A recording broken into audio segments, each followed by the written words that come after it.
-2 metre पर second, उसका square करो, 10 का स्क्वायर क्या होगा 100, 10 का स्क्वायर क्या होगा 100, आया ना। 10 - 2 का स्क्वायर क्या होगा 10 -4 है ना, 10 -2 का स्क्वायर क्या होगा 10 -4, तो वही V2 का स्क्वायर 100 इंटू 10 का पावर -4, ये समझा गया। V2 का स्क्वायर, अरे भैया V2 का स्क्वायर 100 इंटू 10 का पावर -4, तो बोले -4 कहाँ गया, अरे बाहर निकला, बाहर क्यों, तो साथ में होना चाहिए, रुको जरा सब्र करो।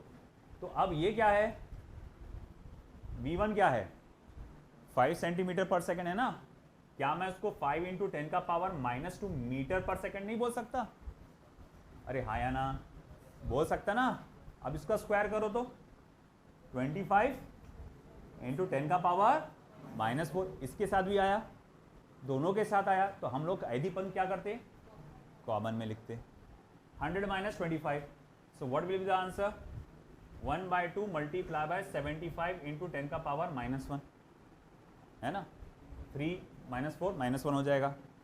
75 का आधा कितना होता है, बोलो भाई 75 का आधा कितना होता है 37.5, 10 का पावर -1 3.75 पास्कल, आ गया answer, this is the answer 3.75 pascal.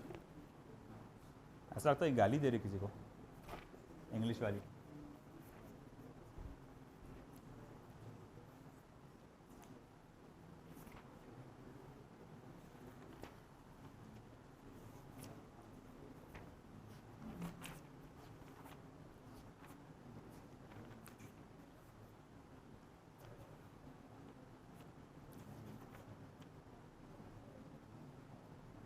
Three 3.75 into 10⁴, 4 कहाँ से आएगा बे,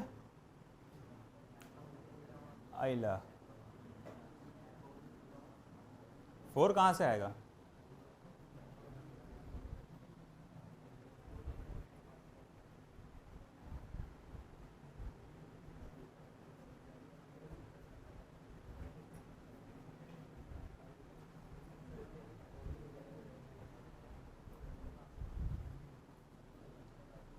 बराबर।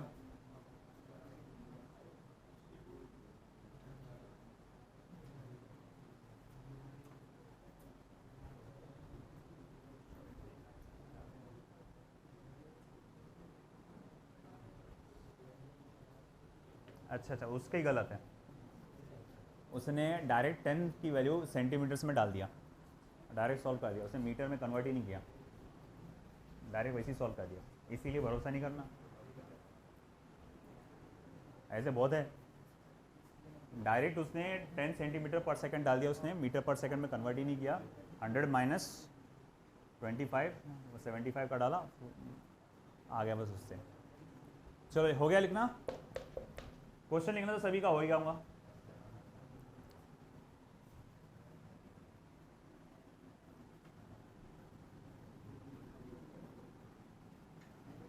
जबरदस्ती हमको बिचका देते,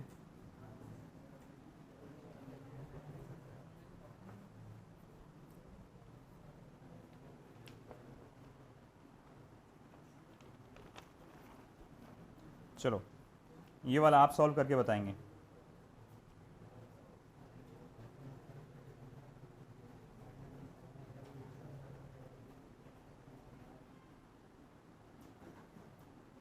कर ले बात, मैं रुकता, कर ले बात, रुका हुआ है तू, ऐसा दूंगा ना बेटा तेरे को रख के,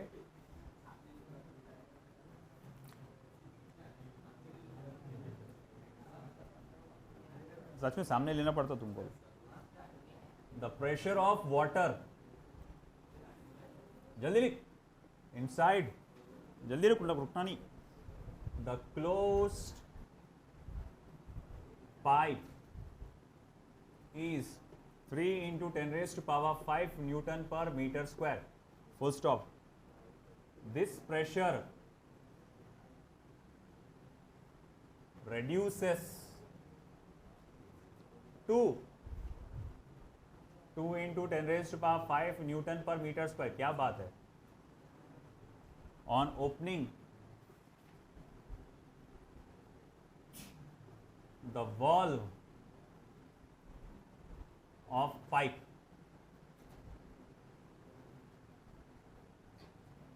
Full stop. Calculate the speed of water flowing out of the pipe.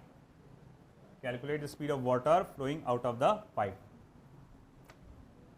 फिर यहाँ पर दिया हुआ है density of water equals to 1000 kilogram per metre cube. Imagine करता हूँ मैं, ऐसा एक पाइप दिया हुआ है, ठीक है ना. ये वॉल्व से बंद है अभी फ़िलहाल, ये ऊपर वॉल्व,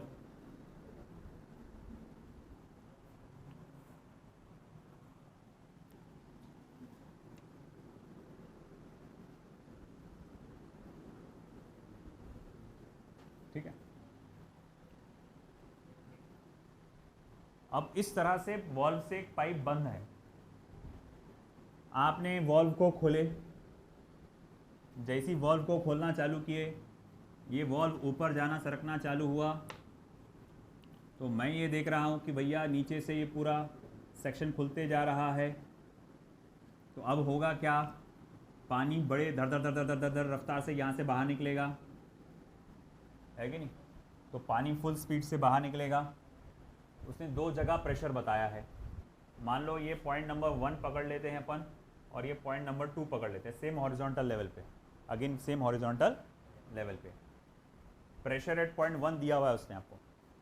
प्रेशर एट पॉइंट 1 कितना दिया हुआ है आपको, 3 × 10⁵ न्यूटन पर मीटर स्क्वायर. तो प्रेशर एट पॉइंट 1 3 × 10⁵ न्यूटन पर मीटर स्क्वायर. अच्छा, प्रेशर एट पॉइंट 2 कितना है, 2 × 10⁵ न्यूटन पर मीटर स्क्वायर.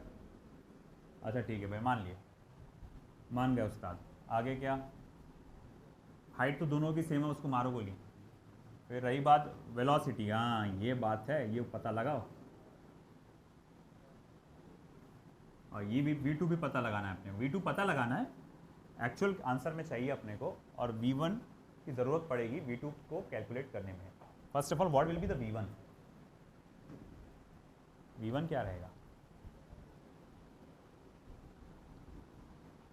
पानी की टाकी है, टाकी में पाइप है लगा हुआ, तुम ऐसा खोलते पानी धड़ धड़ बाहर निकलता, नहीं निकलता, नहीं गया वो रफे, कचरा अटकाऊंगा. तो अब ऐसा है कि भाई मामला ऐसा, भाई मुझे एक बात बता, पानी की टाकी में जो पानी, उसकी रफ्तार कितनी है, 0, है कि नहीं. अब जब तुम उसको वॉल्व खोल रहे तो बस यहाँ से जो है पानी बाहर निकल रहा सामने वाले हिस्से में से, तो पानी की स्पीड इतनी स्लो होती है, धीरे धीरे धीरे इधर आता हो. या हम तकरीबन उसको रेस्ट में मान के चलेंगे शुरू में, तो मैं कहूँगा कि यहाँ पर वेलोसिटी फिर क्या हो जाएगी उसकी, 0. आपको 0 पकड़ के चलना पड़ेगा, और ये वैल्यू अपने को असल में कैलकुलेट करना है. फिर लगाओ ये formula, P1 - P2 = ½ of ρ V2² - V1². V1 तो 0 है उसमें, V2 निकालना है. रो P1 P2 सब पता अपने को. करो सॉल्व, करो करो करो सॉल्व करो, बताओ क्या आंसर आ रहा. फॉर्मूला तुम्हारे सामने मौजूद है, बस वैल्यू डाल के सॉल्व करना है. पीछे दे, डालते जा, पीछे देते जा, देते जा.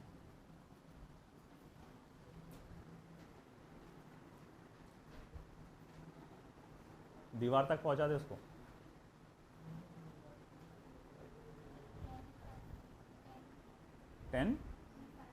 √5 is the answer. Let's see. तो ये वाला फॉर्मूला ही लेंगे अपन as it is.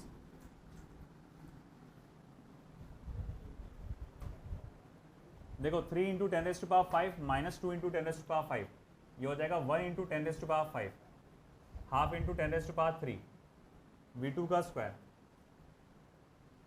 Minus V1 का स्क्वायर, ये हो जाएगा 200 × V2 का स्क्वायर. 200 कैसे हुआ, 2 जाएगा इधर, 10⁵,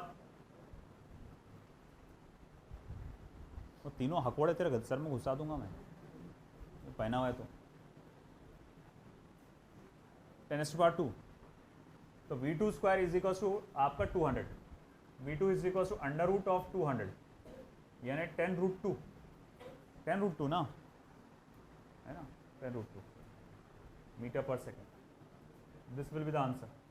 यानी 1.414 होता ना तो 14.14 मीटर पर सेकेंड हो जाएगा। देख लो,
चलो हुआ।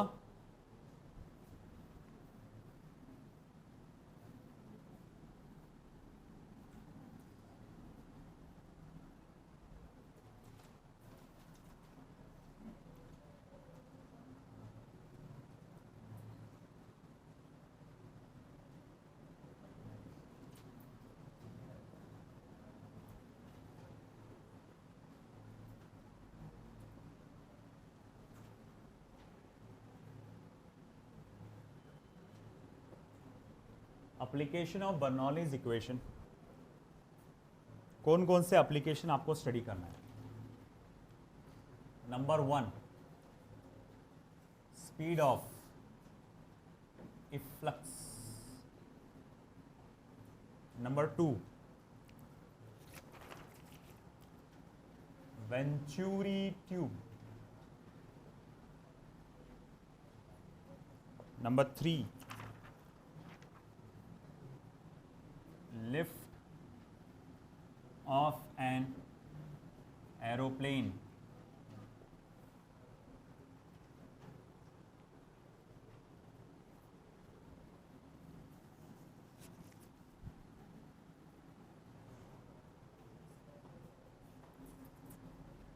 Fourth, working of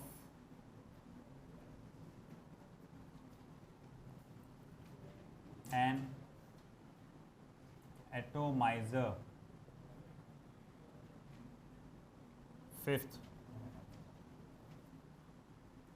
blowing of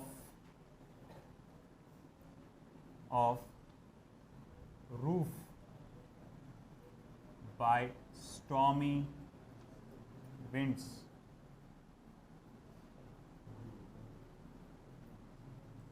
Sixth, spinning of a ball। जिसमें से न्यूमेरिकली ऊपर के 2 पढ़ना है आपको, बाकी सब थ्योरेटिकली है।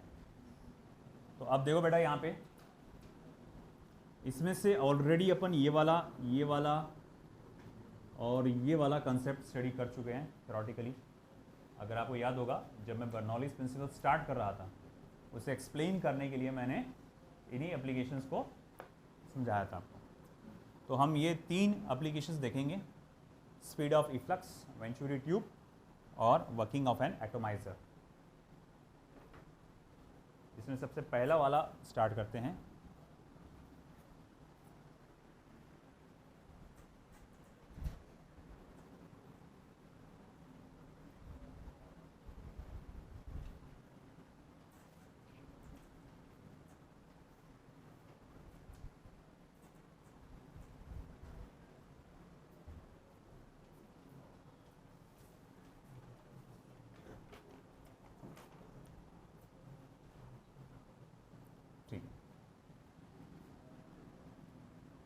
फर्स्ट स्पीड ऑफ इफ्लक्स,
तीन अलग अलग डायग्राम इस तरह से बनाए जाते हैं, मगर तीनों से आंसर आने वाला सेम होता है, बस थोड़ा सा नज़रिया अलग अलग है और कुछ नहीं है।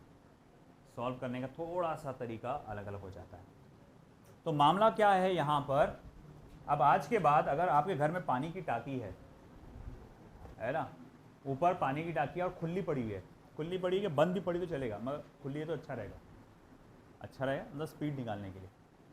तो अगर वो टाकी ऊपर से खुली है और उसमें से अगर पानी फ्लो हो रहा है, यहाँ से नोज़ल होगा, आप टाकी के अंदर ऐसा नल खोलेंगे तो धड़ धड़ पानी ऐसा भी निकल सकता, ऐसा भी निकल सकता, या ये जो नोज़ल या जो नल है वो थोड़ा सा ऊपर होगा तो वहाँ से भी बाहर निकल सकता।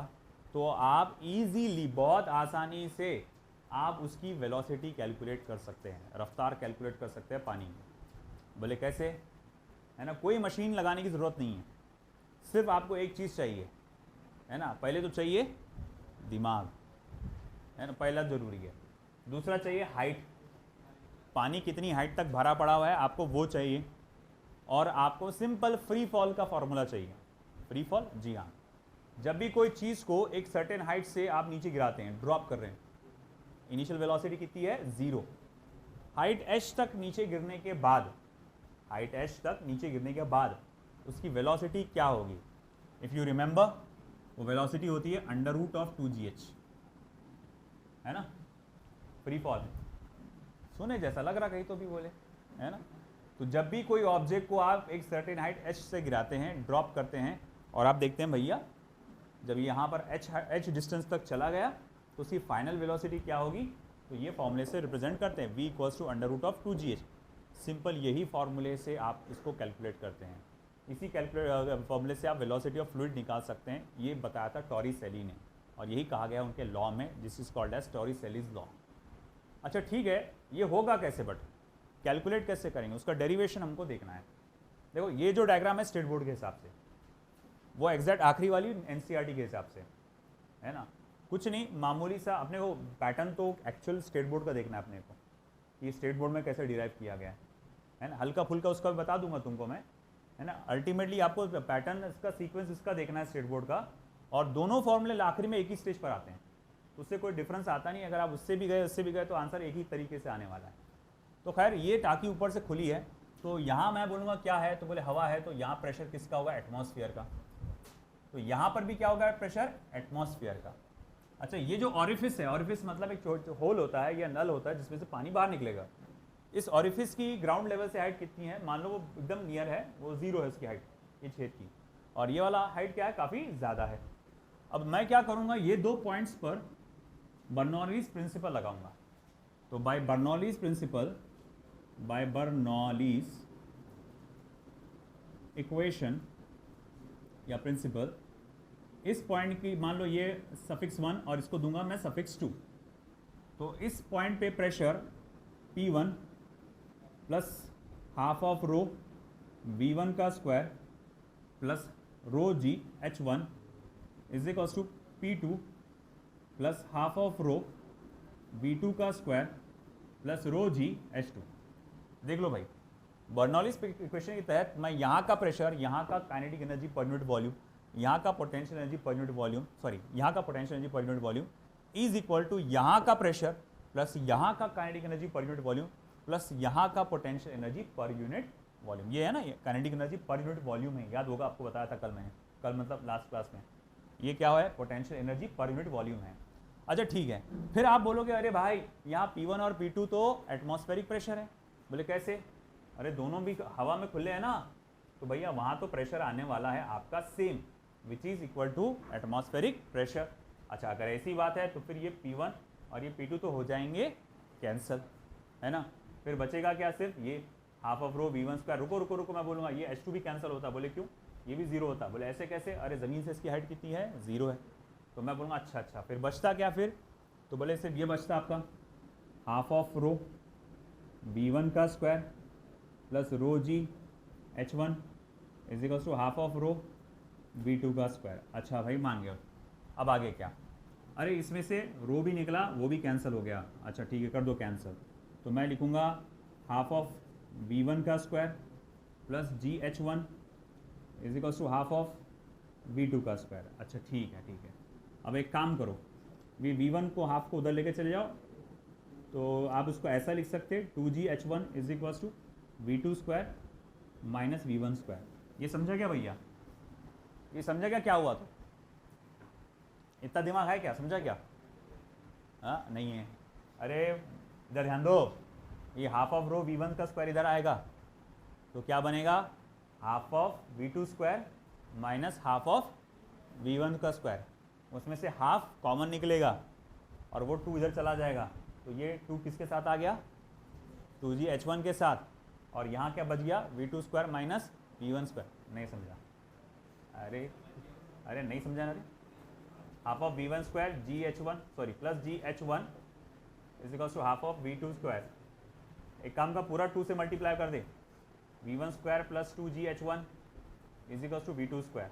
उसको इधर ला ले, 2G H1 is equals to V2 square minus V1 square. तो ये ऐसा आ गया। ठीक है, इसको देख के रख दो इक्वेशन नंबर 1।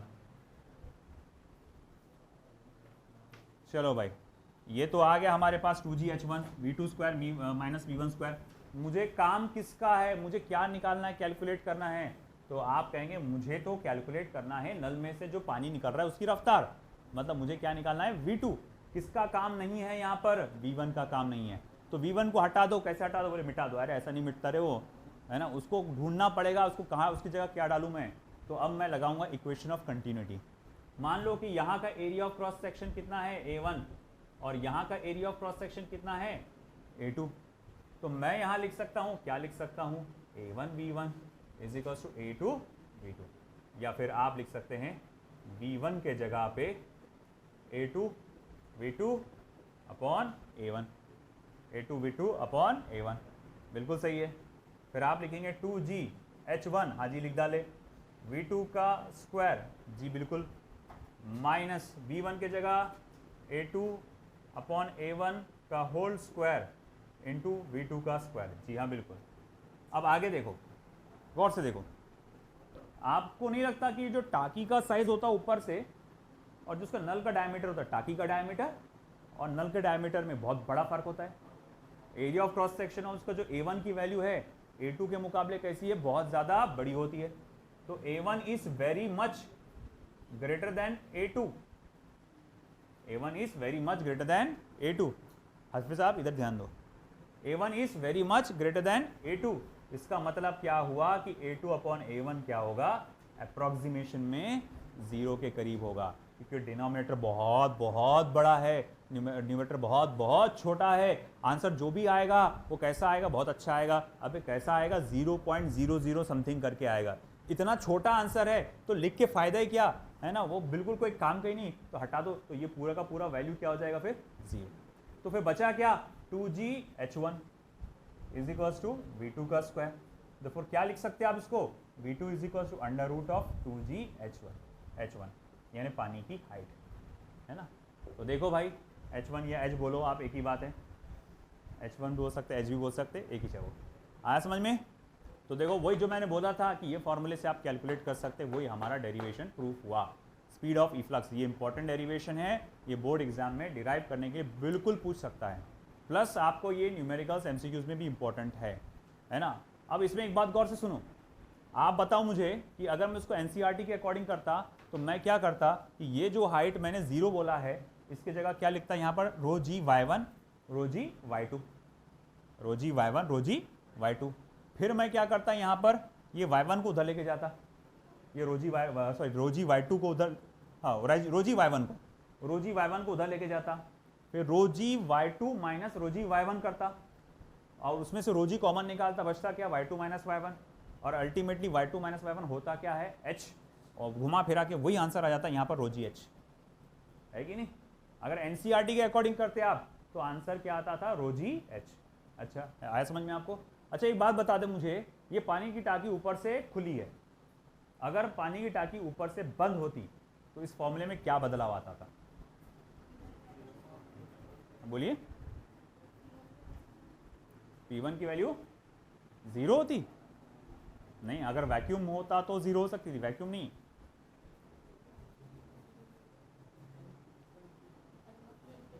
अगर ये पानी की टाकी ऊपर से बंद होती तो यहां का प्रेशर एटमॉस्फेरिक प्रेशर के बराबर नहीं होता था, और फिर ये जो आपका प्रेशर पहले कैंसिल हो गया था वो कैंसिल नहीं होता था।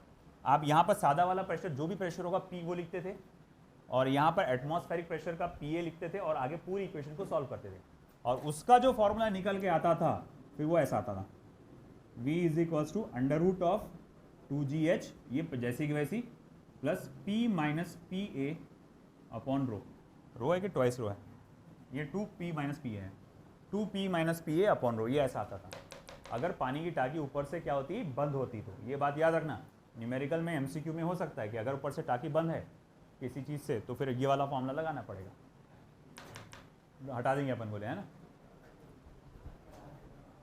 तेरे दिमाग पे बैठा कर हटा देता, पकड़ के रखो तूने तो। चलो लिखो फटाफट, फिर जाते हैं आगे वेंचुरी मीटर पे।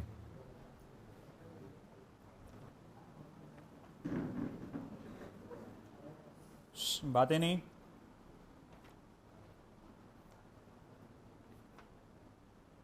वेंचुरी ट्यूब है, sorry not metre, venturi tube.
ध्यान हो गया लिखना, चल वेंचुरी ट्यूब को पढ़, रीड कर।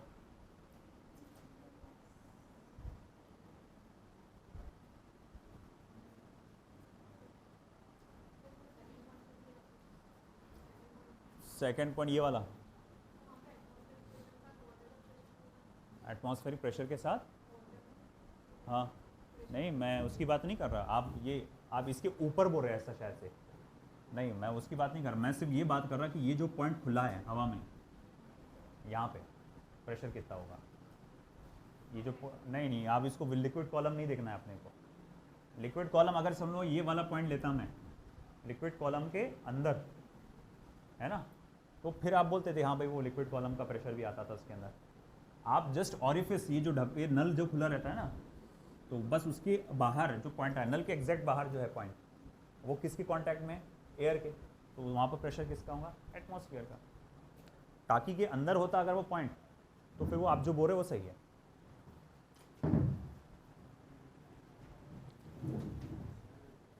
चलो अच्छा चीज़ सोचा आपने। अबूज़र बस कर,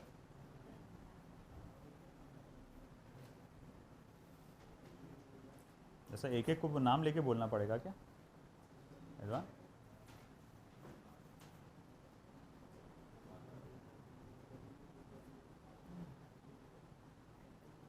All boys and girls will keep quiet until I ask them something, except me, है ना?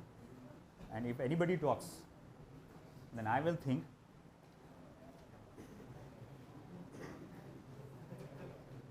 है ना? समझ गए होंगे आप।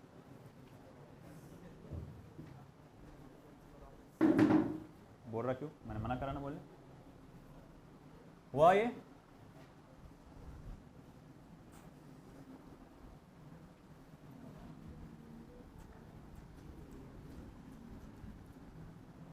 वेंचुरी ट्यूब,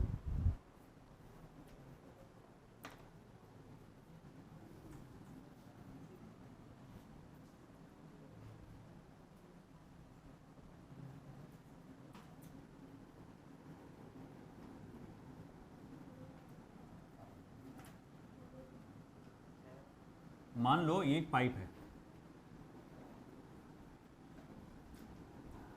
किसी फैक्ट्री में लगा हुआ पाइप है जिसमें से फ्लूइड फ्लो होते हुए जा रहा है। तुम चारों को तोड़ डालूंगा कि बातें करेंगे, एक इधर एक इधर एक इधर एक इधर। तो किसी फैक्ट्री के अंदर जो मतलब जैसे रूह अफ़ज़ा की फैक्ट्री है, ठंडा ठंडा रूह अफ़ज़ा रोज़े में मत बोलो, है ना, रूह अफ़ज़ा जिसमें बर्फ़ डाला हुआ, थोड़े से तरबूज भी काट के डाल दिए गए, है ना। तो भैया अब ऐसा है, इमेजिन करो कि ऐसे Rooh Afza, Coca Cola, Thums Up, है ना, क्या कॉकटेल, मॉकटेल, अरे तुम्हारा दिमाग वहाँ से निकालो, मजदूर बन के रह जाएंगे। तो वो ऐसी कोई फैक्ट्री है, और वो फैक्ट्री में आप जैसे देखते हैं, आपने वो देखा होगा जो फूड एंड फैक्ट्री करके कुछ तो भी एक नेशनल ज्योग्राफिक चैनल पे एक कुछ तो भी एक सीरियल आता था ना उसके अंदर, तो उसमें बताया जाता, एपिसोड्स बताते थे कि किस तरह से वो फैक्ट्री का आउटलेट काम करता। तो आप देखते थे उसमें बॉटल्स ऐसा लाइन से आती थी, मशीन उसको धड़ पूरा भरती थी, अपने आप बंद होती थी और फिर वो आगे चला जाता था। फिर दूसरी बॉटल आती थी, फिर उसको फुल फ्लो करती थी, है, और इस तरह से फिर वो पूरा बॉटल भर भर के आगे जाती थी। मान लो उसमें ऐसा हुआ कि वो जो उसमें फ्लूइड फ्लो हो रहा है ना, उसका टाइमर मालूम है कि ये बॉटल 3 सेकंड में भर जाती है। तो पूरी मशीनरी इस तरह से डिज़ाइन होती है कि ये 3 सेकंड तक चालू रहेगा, वो पूरा हिसाब रखते हैं कि 3 सेकंड में एग्जैक्ट ये बॉटल भर जाएगी, ना 1 सेकंड ऊपर ना 1 सेकंड नीचे। तो वो 3 सेकंड तक चालू रहता और 3 सेकंड के बाद अपने आप बंद हो जाता। अब मान लो कि यहाँ से जो पाइप है, पाइप में से जो फ्लूइड फ्लो होते आ रहा है, अब उसमें हो गया क्या कि उस फ्लूइड की स्पीड हो गई स्लो, फ्लूइड की स्पीड हो गई स्लो। तो अगर फ्लूइड की स्पीड स्लो हो गई तो ये तो 3 सेकंड तक चालू रहेगा और फिर बाद में बंद हो जाएगा। मगर फ्लूइड की स्पीड कैसी है, स्लो है, तो पूरी बॉटल भर पाएगी क्या, नहीं भर पाएगी। अब आधी आधी बॉटल भर के आगे जा रही, और मशीन है वहाँ पर तो लगातार पैकेजिंग सब करके पूरा रख देती उधर ले जाकर, बाद में सेल होने भी चले गए तो पता चला आधी आधी बॉटल भर के बिक रहा वहाँ पर हो। तो ये मॉनिटरिंग करना बहुत ज़रूरी है कि भैया वहाँ से फ्लूइड की स्पीड कितनी है करके। तो एक आदमी क्या करता है कि भैया यहाँ पर बैठ के फ्लूइड के एक मतलब मान लो कि यहाँ से पूरा ये नोजल से पानी निकल के यहाँ पर जो भी आपका शरबत वरबत जो भी होगा वो बॉटल में भरता होगा। तो एक आदमी यहाँ से बैठकर एक वेंचुरी मीटर पे ऑब्जर्वेशन रखता है वेंचुरीमीटर पे ऑब्जर्वेशन रखता है, वो एक रीडिंग बताता है, एक पर्टिकुलर वैल्यू बताता है। आजकल तो बहुत डिजिटल हो गया, मगर जो पहले ज़माने का, सबसे पहले ज़माने का वेंचुरी ट्यूब होगा जो ये स्पीड बताता होगा फ्लूइड की, वो आदमी एक बैठ के लगातार उसको ऑब्जर्व करता था। जैसे ही वहाँ पर रीडिंग थोड़ी सी गड़बड़ होती है, रीडिंग थोड़ी सी इधर उधर होती है, वो समझ जाता है कि भैया स्पीड क्या हो गई, उसकी बदल गई, और फट से वो पूरा जो फैक्ट्री का जो मैकेनिज्म है उसको बंद कर देता है। फिर वो देखता है कि यहाँ क्या गड़बड़ हुआ, कुछ कचरा टक गया कि कुछ और हो गया कि कुछ मसला है क्या, फिर उसको ठीक करता है, फिर उसके बाद वो आगे कंटिन्यू करता है। तो वो जो आपका जो मशीन होती है वेंचुरी ट्यूब, जो स्पीड नापने का काम करती है कि ये जो मेन पाइप है उसमें फ्लूइड जो फ्लो हो रहा है उसका स्पीड क्या होगा, वो कैसे नापता है वो। तो देखो कैसे नापता है ये। तो ये असल में जो दिख रहा है आपको सामने, ये प्राइमरी हमारा पाइप है, वो मेन पाइप है जो पूरा फ्लूइड को लेके जा रहा है, ये प्राइमरी पाइप है। मैं यहाँ पर क्या करता हूँ, इसको काट के यहाँ से एक वेंचुरी ट्यूब मीटर का एक छोटा सा पाइप सेक्शन लगा देता हूँ मैं यहाँ पे, जिसको कहते हैं कॉन्स्ट्रिक्शन। कॉन्स्ट्रिक्शन जिसको कहा जाता है, कॉन्स्ट्रिक्शन मतलब गार्ड जैसे छोटा कर देना कोई एरिया को, उसको कहते हैं कॉन्स्ट्रिक्शन, है ना। अब ऐसा है कि ठीक है, फिर बाद में यहाँ से होल्स होते हैं, एक होल यहाँ होता है और दूसरा होल यहाँ होता है। मैं ये जो डायग्राम बना रहा हूँ ये एनसीईआरटी वाला डायग्राम बना रहा हूँ। स्टेट बोर्ड में ये पाइप्स ऊपर बताए हुए हैं, आपके नोट्स में देख सकते हैं आप, है ना। तो इस तरह से आपका पाइप होता है यहाँ पे, और यहाँ पे लो डेंसिटी लिक्विड भरा जाता है। लो डेंसिटी लिक्विड, मान लो कि मैंने यहाँ पर कोई लो डेंसिटी लिक्विड भर के रखा है। लो डेंसिटी लिक्विड इसलिए भरा जाता है ताकि वो ज़्यादा से ज़्यादा डिफरेंस बता सके, ठीक है ना। तो ठीक है, अब यहाँ होगा क्या बेटा, मान लो इस area of cross section A1 से फ्लूइड जा रहा है विथ स्पीड V1, फिर वो पास होगा इससे, इसका एरिया ऑफ क्रॉस सेक्शन मान लो A2, और यहाँ से फ्लूइड जब पास होता है तो उसकी स्पीड क्या होगी, V2। अच्छा ठीक है, ये दोनों पॉइंट्स आपके सेम लेवल पे है। मान लो ये पॉइंट नंबर 1 है, ये पॉइंट नंबर 2 है। तो फिर से अपन वही बर्नौलीज इक्वेशन लगाएंगे। तो by Bernoulli's equation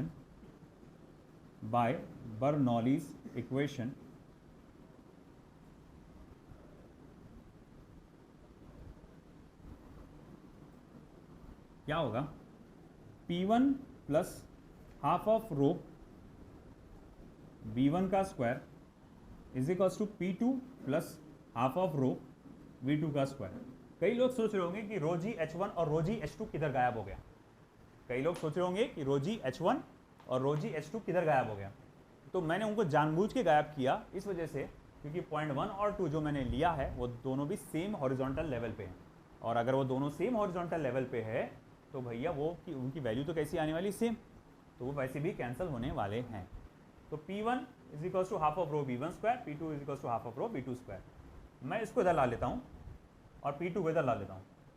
P1 minus P2 half of rho V2 का स्क्वायर माइनस V1 का स्क्वायर, P2 का स्क्वायर माइनस V1 का स्क्वायर, ठीक है। अब ऐसा है डिपेंडिंग अपॉन द प्रेशर। अब देखो जाहिर बात है कि ये थोड़ा सा छोटा सा एरिया है ना, और ये एक बड़ा एरिया है। तो बड़े एरिया में फ्लूइड का स्पीड क्या होता है, स्लो होता है, और छोटे एरिया में फ्लूइड की स्पीड ज़्यादा होती है। जहाँ स्पीड ज़्यादा वहाँ पर प्रेशर कम होता है, और जहाँ स्पीड कम है वहाँ प्रेशर ज़्यादा होता है। तो ये जो मर्क्यूरी का लेवल है ये ऊपर नीचे हो जाता है। तो हम क्या देखते हैं कि फिर ये जो मर्क्यूरी है, मर्क्यूरी तो नहीं बोलना चाहिए, वहाँ पर मर्क्यूरी नहीं, गलती से भी डालना नहीं चाहिए मर्क्यूरी, तो ये बॉडी में जाए तो बहुत डेंजरस उसका इफेक्ट हो सकता है। तो भैया ये जो फ्लूइड का लेवल है ये थोड़ा सा ऊपर नीचे आ जाता है ना। और मान लो कितना ऊपर नीचे हो गया, h डिस्टेंस तक के ऊपर हो गया, है ना। तो यूट्यूब में फ्लूइड का लेवल ऊपर नीचे हो गया, और कितने डिस्टेंस से डिस्टेंस से ऊपर नीचे हो गया, h डिस्टेंस से। फिर मैं बोलूँगा याद करो, ऐसा ही एक मैकेनिज्म अपन ने देखे थे प्रेशर वाले टॉपिक में। प्रेशर वाले टॉपिक में ऐसा ही मैकेनिज्म देखे थे, ओपन ट्यूब मैनोमीटर, याद आया, वो गैस की टाइम थी, उसके प्रेशर से लेवल ऊपर नीचे हो जाता था। तो मैंने कहा था कि उसमें अपन ने बताए थे कि वो जो डिफरेंस इन प्रेशर होता है, वो डिफरेंस इन प्रेशर को यानी P1 माइनस P2 को आप h रो g के फॉर्मूले से कैलकुलेट कर सकते हैं। डिफरेंस इन प्रेशर को P1 माइनस P2 को एच रो जी इस फॉर्मूले से कैलकुलेट कर सकते हैं। तो क्यों ना मैं इसकी जगह वही डाल दूं, तो फिर मैं ठीक है डाल देता हूं H rho G is equals to half of rho V2 का स्क्वायर माइनस V1 का स्क्वायर। तो मेरे पास ये एक फॉर्मूला आया, एक फॉर्मूला आ गया आपका ये V2 V1 कैलकुलेट करने के लिए। अब ऐसा है कि मेरा मेन उसमें कैलकुलेट करने का क्या रहता है, मुझे V1 कैलकुलेट करने का रहता है। तो अगर V1 कैलकुलेट करने का रहता है तो मैं लिखूंगा ठीक है A1 V1 is equal to A2 V2। ये Bernoulli sorry by equation of continuity ये हम लोग जानते हैं। तो मैं क्या कर सकता हूँ, तो यहाँ पर V2 की जगह A1 V1 अपॉन A2 डाल सकते हैं। अच्छा ठीक है डाल देते हैं। तो एच रो जी या 2 को भी इधर डाल दो, ट्वाइस एच रो जी। हाँ ये रो और रो कैंसिल हो जाएगा, तो ये हो जाएगा 2GH is equal to half of V2 square. V2 की जगह अब क्या आएगा A1 अपॉन A2 का होल स्क्वायर इंटू V1 का स्क्वायर माइनस V1 का स्क्वायर। ये देखो ये तुम्हारा इक्वेशन ऐसा बन गया। बोले कौन सा इक्वेशन, देखो ये 2 को इधर भेजा 2GH V2 की जगह क्या डाला A1 V1 upon A2। V2 का स्क्वायर है तो क्या होगा A1 अपॉन A2 का होल स्क्वायर होगा, V1 का होल स्क्वायर होगा माइनस V1 का स्क्वायर होगा। अब ऐसा है कि ठीक है 2GH इज इक्वल्स टू इसमें से V1 स्क्वायर निकालो कॉमन, हाँ जी निकाल लिए, A1 upon A2 is equals to whole square minus 1। ये हमारा फॉर्मूला हो जाएगा। अब एक काम करो V1 स्क्वायर को रहने दो, बाकी सबको उधर भेजो। तो V1 स्क्वायर को एक जगह रहने दिए, ये पूरे के पूरे ब्रैकेट को उधर भेज दो। तो 2GH upon A1 upon A2 का होल स्क्वायर माइनस 1।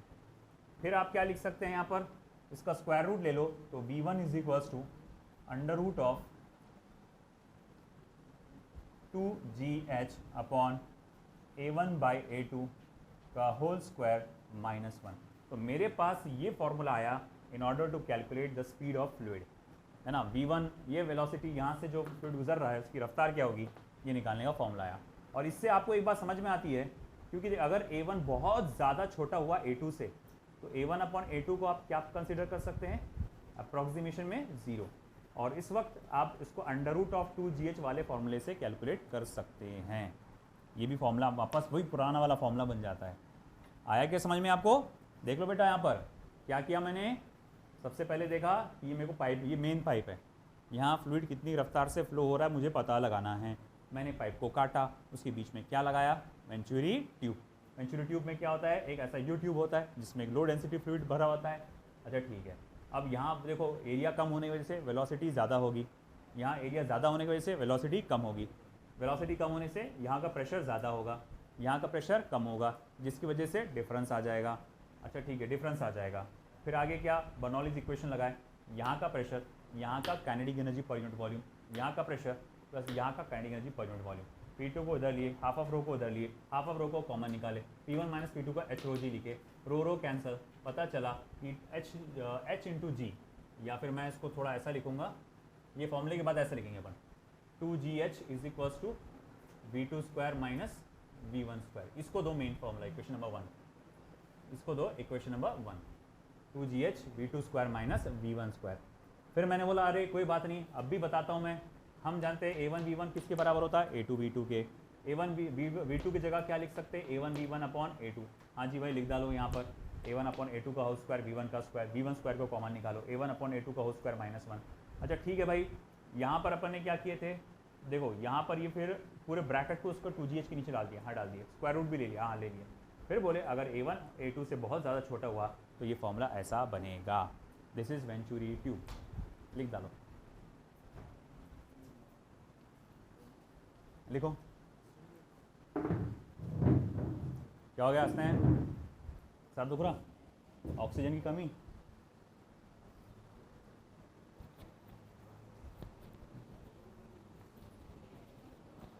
अभी इमरान सर आएंगे, तुम लोग क्या करेंगे? सबसे पहला सवाल करें, सर एसी कब लग रही? आंदोलन में बैठे हो तुम? मैं पीछे से लीड करता आंदोलन को। चलो लिखो फटाफट। खुली है, विंडो खुली है।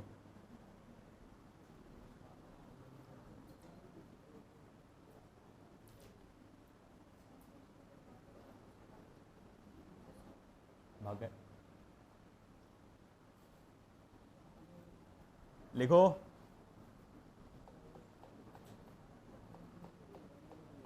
देख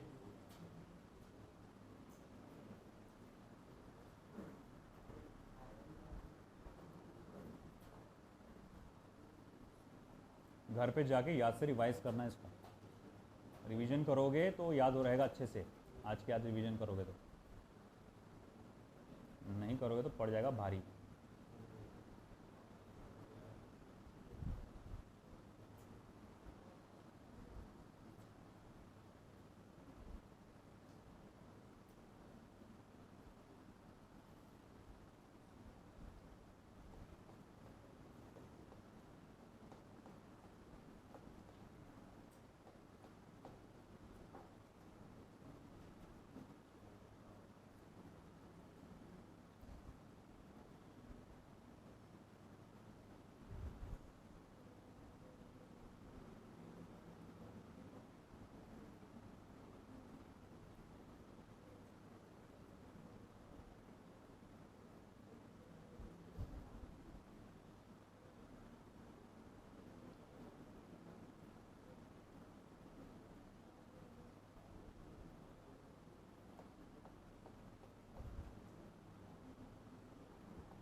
हुआ?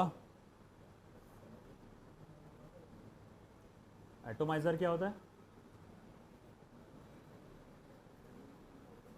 डायग्राम देखो, क्या लग रहा, क्या है वो?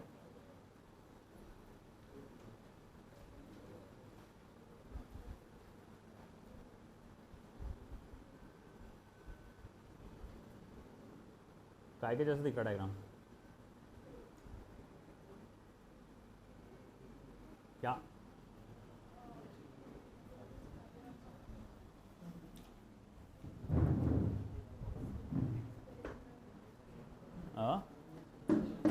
इंजेक्शन कैसा लग रहा?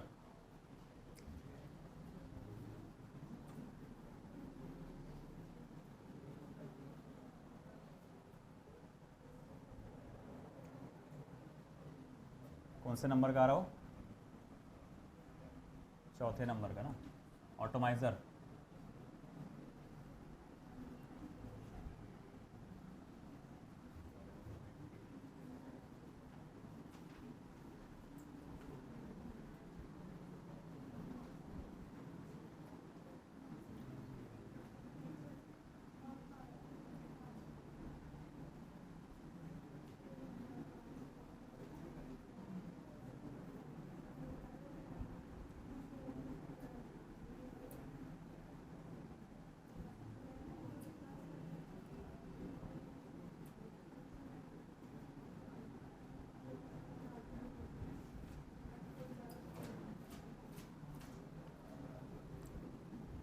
मैंने बचपन में देखा था, अभी भी रहता है ऐसा नहीं। घर पे देखा था मैंने, ये हमारे घर पे रखा था। मैं मदर को गार्डनिंग का बड़ा शौक था, गार्डनिंग का।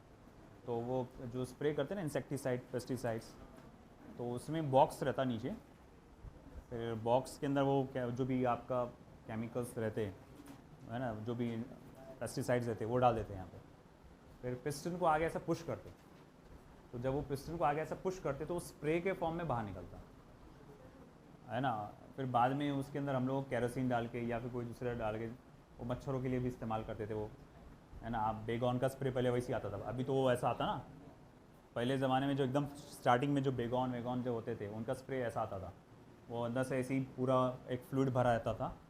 और आप क्या करते थे, डिपेंडिंग अपना एरिया जो जहाँ पर मच्छरों की क्वांटिटी बढ़ सकती है वहाँ पर स्प्रे करते थे। खैर तो ये वर्क कैसे करता है, यहाँ आपका फ्लूइड भरा हुआ है, एटमॉस्फेरिक प्रेशर के कारण यहाँ से अंदर जो हवा घुसी हुई है उसने उस फ्लूइड को दबा के रखी है, बाहर निकलने नहीं दे रही। होता क्या है, जैसे ही आप पिस्टन को ऐसा ढकेलते हैं तो यहाँ से जो हवा तेज़ी से बाहर निकलती है। अब अगर हवा तेज़ी से बाहर निकलेगी तो क्या होगा, हवा अगर तेज़ी से बाहर निकलेगी तो क्या होगा, तो भैया वेलोसिटी कम बढ़ जाएगी, तो यहाँ का प्रेशर कम हो जाएगा, और अगर प्रेशर कम हो गया तो फ्लूइड जो लिक्विड है ऊपर चढ़ेगा, और फ्लूइड ऊपर चढ़ता है और ड्रॉपलेट्स के फॉर्म में फिर बाहर निकलता है। तो यही वर्किंग ऑफ एटोमाइज़र है। अपना जो सादा अपने यहाँ जो परफ्यूम का स्प्रे आता है वो भी वही चीज़ है, उसमें गैस भर के रखते हैं आप पहले से, है ना, और फिर उसको क्या करते हैं आप, ऐसा दबाते उसके अंदर प्रेस करते हैं तो वो गैस रिलीज़ होती, तेज़ी से जाती। जब गैस तेज़ी से जाती तो फिर वहाँ पर क्या होता, जो बॉटल रहता है यहाँ पे, तो उसके जो ऊपर वाले सेक्शन में जब गैस तेज़ी से निकलती बाहर तो उसका प्रेशर क्या हो जाता कम, जिसकी वजह से लिक्विड चढ़ के बाहर निकलता, और वही अपन देखते हैं। तो ये सिंपल सा है वर्किंग ऑफ एटोमाइज़र करके, थ्योरेटिकल रहेगा, 2-4 लाइन का टॉपिक है, वो तुम्हारे नोट्स में दे दिया लिखा हुआ है। ये बोर्ड एग्जामिनेशन के हिसाब से पॉइंट ऑफ व्यू से थोड़ा सा इंपॉर्टेंट आता है, बाकी कोई कुछ खास उसका नहीं है। नीट में मुझे नहीं लगता इस पर कोई बेस्ट सवाल पूछेगा करके, ठीक है। अब थोड़ा सा न्यूमेरिकल्स ले लेते हैं इस पे बेस्ड, स्पीड ऑफ इफ्लक्स पे और वेंचुरी ट्यूब पे, 2-3 ही है, निपटाते हैं, फिर हाइड्रोडायनामिक्स खत्म होता है यहाँ पर। चलिए गेट इट, बहुत आसान से न्यूमेरिकल्स है। पहला लिखो सब लोग, सॉल्व करने की कोशिश भी करो। Doors of a dam are 20 metre below the surface of water. Doors of a dam are 20 meter below the surface of a water in the dam. Full stop. If one door is opened, what will be the speed of water flowing out of the door? Small g equals to 9.8 metre पर second square.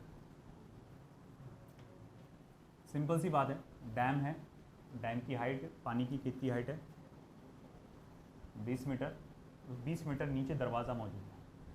अब जब वो दरवाज़ा जैसे ही आप खोलेंगे धर धर धर धर पानी बाहर निकलेगा, तो उसकी वेलोसिटी क्या होगी, सिंपल सा फॉर्मूला है, v equals to under root of 2gh, v equals to under root of 2 multiply by 9.8, h कितना बोला हुआ है, हाइट कितनी बोला है, 20 मीटर, तो मैं इसको ऐसा बोल सकता हूँ 4 मल्टीप्लाई बाय 98, है ना, 4 मल्टीप्लाई बाय 98। बोले कैसे, अरे इसका 10 इसको दे दिया मैंने, तो 9.8 बन गया 98, और 2 इससे मल्टीप्लाई कर दिया, तो ये हो जाएगा 2 under root of 98।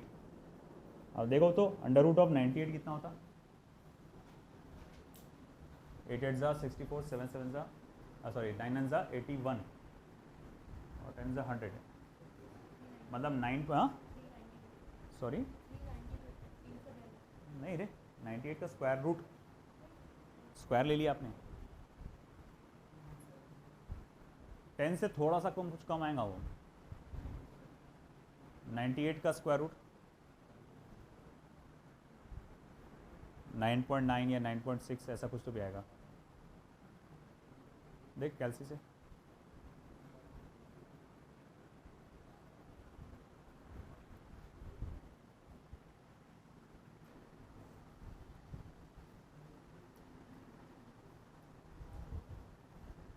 Under root of 98, 9.8 ही छोरा, मतलब 9.9 पकड़ना पड़ेगा फिर इसको, तो 9.9 पकड़ेंगे इसको, 9.899 है ना, तो फिर उसके बाद 2 मल्टीप्लाई बाय 9.9, 2 9 से 18 का 8, कैरी 1, 19.8 मीटर पर सेकेंड है ना, 19.8 मीटर पर सेकेंड। बहुत आसान सा।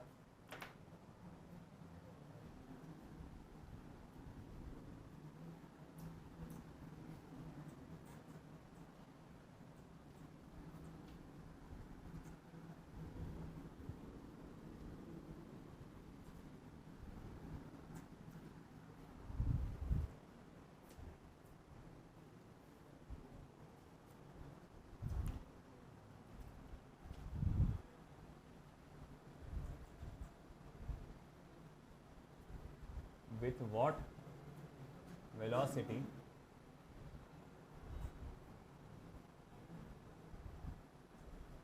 does the water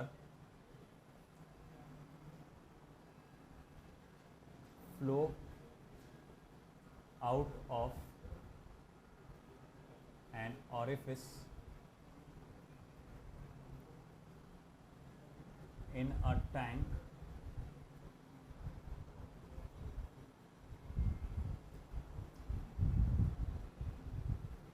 if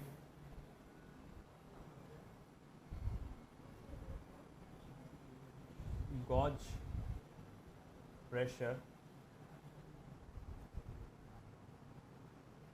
is 4 into 10 raised to power 5 Newton per meter square before the flow starts. Density of water 1000 kilogram per metre cube. कौन बताएगा इसको कैसे सॉल्व करेंगे? वेलोसिटी का तो फॉर्मूला वही रहेगा, अंडर रूट ऑफ 2gh है ना, बेशक नो डाउट वेलोसिटी के लिए आप अंडर रूट ऑफ 2gh का फॉर्मूला लगाएंगे है ना। g तो कांस्टेंट है, उसकी वैल्यू सभी लोग जानते हैं 9.8 होती है। h दिया हुआ ही नहीं है यार यहाँ पर, तो अब कैसा? h तो दिया हुआ ही नहीं है। गॉज प्रेशर से h रो जी, वेरी गुड। हम लोग जानते हैं gauge pressure P1 minus P2 का फॉर्मूला होता है h रो जी, है ना, ये हम लोग जानते हैं। तो फिर मैं यहाँ लिखूंगा therefore V is equals under root of, यहाँ पे आप लिख सकते हैं h के जगह P1 माइनस P2 अपॉन रो जी, 2g जैसे कि वैसी, P1 minus P2 upon rho into g, g गया tilde, under root of 2। Gauge pressure कितना दिया हुआ है? 4 इंटू 10 रेज़ टू पावर 5, और डेंसिटी कितनी दी गई है?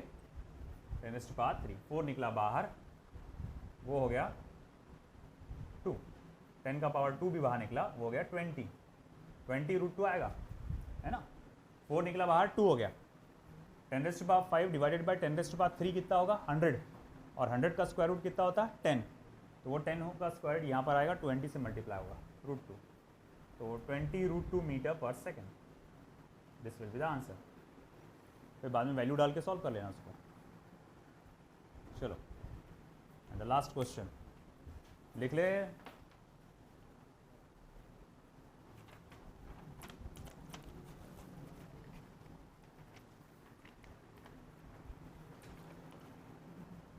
रेहान, इसको स्टेपल कराने ला ऑफिस से।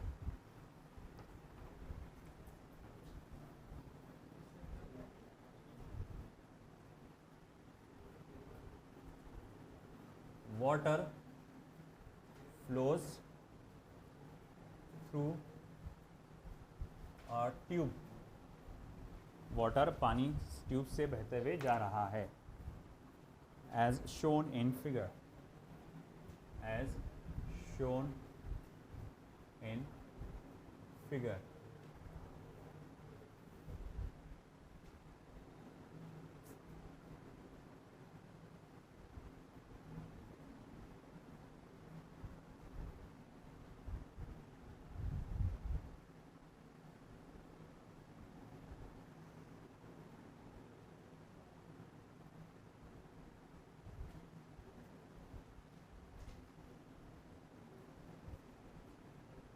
इसका डायग्राम देखकर ही पता चल जा रहा कि ये कौन सा प्रॉब्लम है, वेंचुरी ट्यूब का है।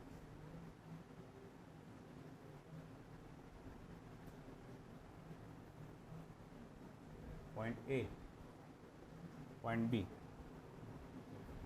Find the difference in mercury level if the speeds of flow of water at point capital A is 2 meter per second and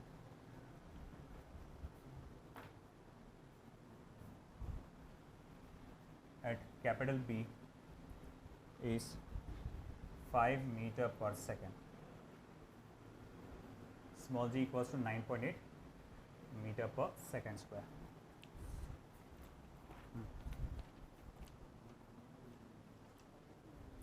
कैसे निकालेंगे? H निकालना है, V1 और V2 दिया हुआ है। हमारे पास फॉर्मूला है 2GH is equals to V2 square minus V1 square, isn't it? 2GH is equals to V2 square minus V1 square. H is equals to V2 square minus V1 square upon 2G.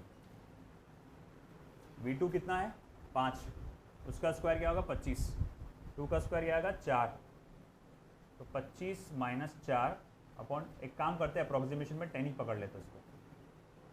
25 minus 4 क्या हो जाएगा? 21 upon 20। 21 का आधा कितना होता? 10.5 10.5 divided by 10 1.05, तो H is equals to आ जाएगा 1.05 metres. This will be the answer. आज समझे, ये था problem related to venturi tube. यहाँ पर हाइड्रोडायनामिक्स ख़त्म हुआ। कल हम लोग 2 DPPs डिस्कस करेंगे, फिर उसके बाद स्टार्ट होगा आपका सरफेस टेंशन का टॉपिक।